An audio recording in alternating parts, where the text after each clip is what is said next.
Hi, good morning, everyone. This morning I just want to kind of walk around the car, to kind of point, some of the design cues and the challenges behind the development with design and engineering to do this great car. So I hope that first time you see it, you can see that it's a Mazda, but yet the expression has been very different than like a new CX-9 or a new CX-5, right? Basically, Mazda design is trying to broaden its expression and tonality between two feelings, the N and the RIN.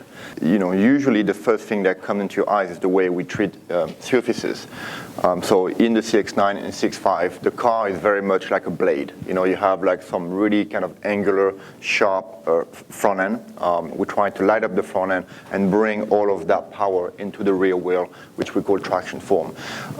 Within the soft top, the RF, and also the RX Vision that you've seen as a concept car, we are working as a new kind of design philosophy of the surface treatment, which is called the surface-based, reflection-based surfacing. And what it does is we really do study how is the environment going to reflect on the vehicle. In the past, the designers always, when they stitch a line, that line is usually a hard edge. And so what we're doing is actually moving away from this and have something a lot more kind of organic. And when you have something organic, the only thing you can really judge the car is how is that building or that horizon line is going to reflect on the bodywork.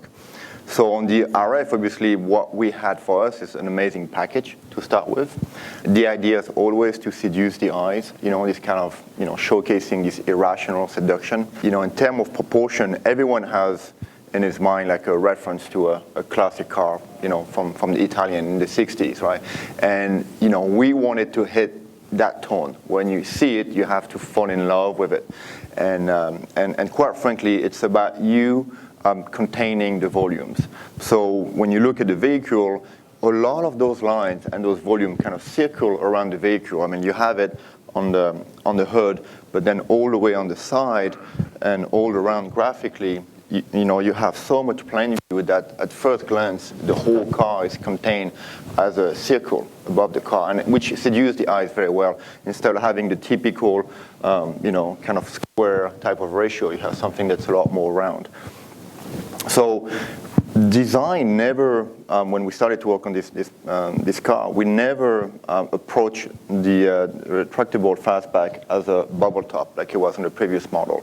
We've only entertained a stretched fastback to create more kind of dynamism to it, which created a lot of friction with engineering to start with, because obviously the first question was like, well, you can't fold that much mass if you go with like those buttress scenario. So we sat down with engineers, for many months to see how can we break up that volumes, and at the same time not compromise the space in the trunk. And today the space in the trunk is actually the same as the soft tops. From a basically volume standpoint, what you can see is like we wanted to stretch and create an offset, even though the soft top is really 50-50, which is on numbers 50-50. Here we're very close, but visually we wanted to create an offset and really push the whole cabin backwards to still give a lot of kind of this rear kind of dynamic traction form into the rear wheel. The entire kind of this quarter panel, we've tried to contain these volumes. So when you look at the car from three-quarter rear, we have really nice tangencies, which really kind of, again, empower the wheel arcs instead of having this kind of having very much vertical. From a graphic standpoint, on the window graphics contouring, we actually push the graphics rear, in order to accentuate this dynamism to it. Something we're very, very proud is actually, this line right here. Most of our competitors are doing a retractable fastback. That line is actually a lot lower for mechanical reasons. So we work really hard to actually put it right on the crisp, which is those two surfacing creating a small dish. So when you walk through the car, actually this line disappears. So it doesn't look like, that volume is kind of fragmented. It does look very fluid. So that is a huge achievement within engineering, pushing the boundaries of mechanics and manufacturing. So the roof folds, in few parts. I'll try to do it from here.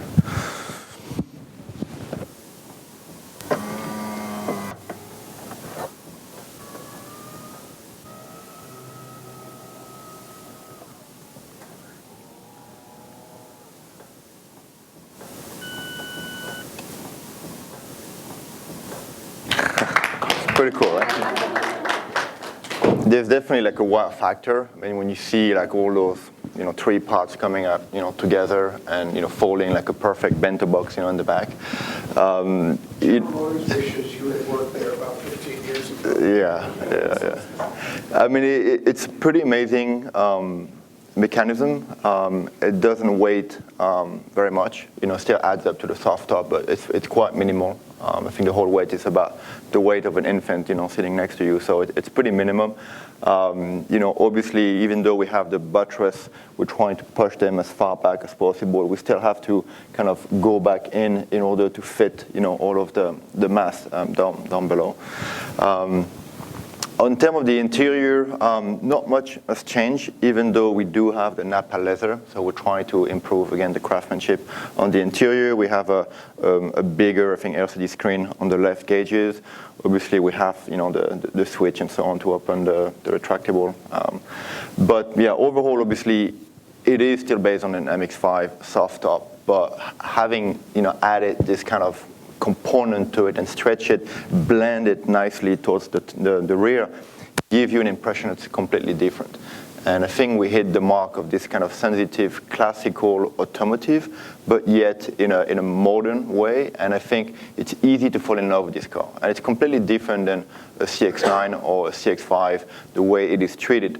And this is kind of where the brand is going, is we want to broaden that expression.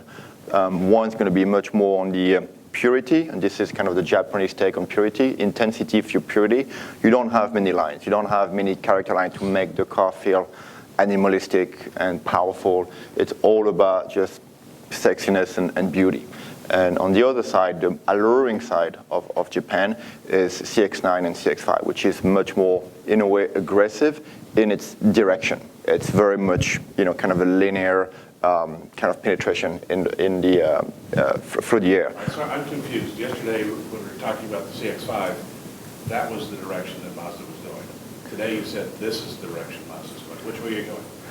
Well, we have two directions. They both have purity into it, but the expression and the surface work is very much different. One is a lot crisper. If you look at the line, look at the new body side on the CX-5, it's almost kind of flat, and you have this edge. It's really, really crisp.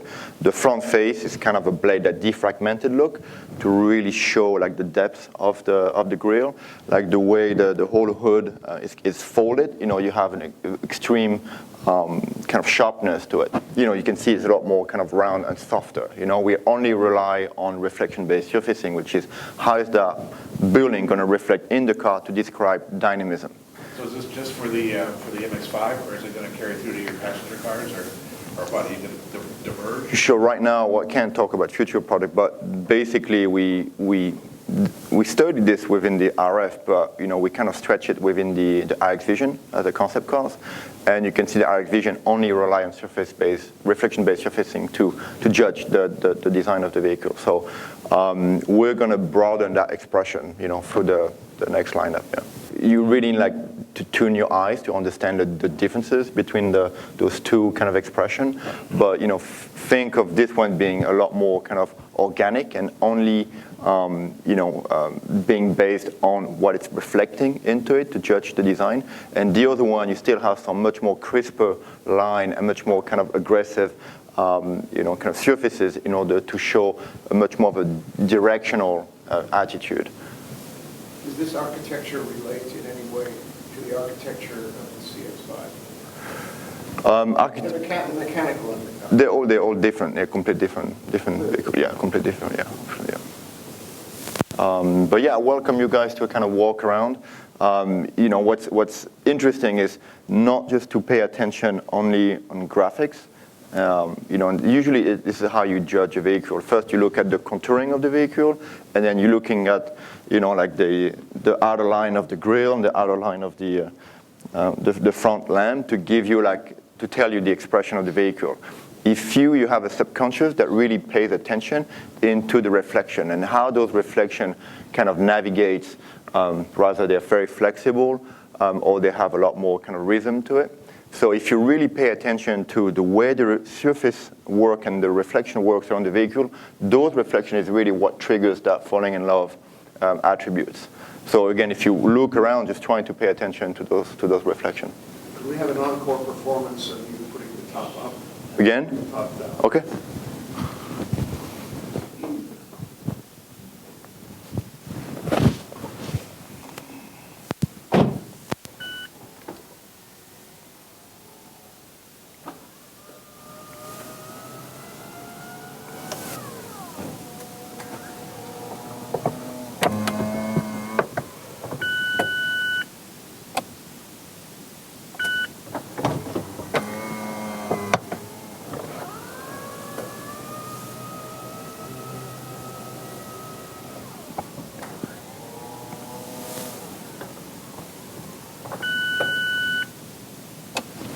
Okay. Thank you.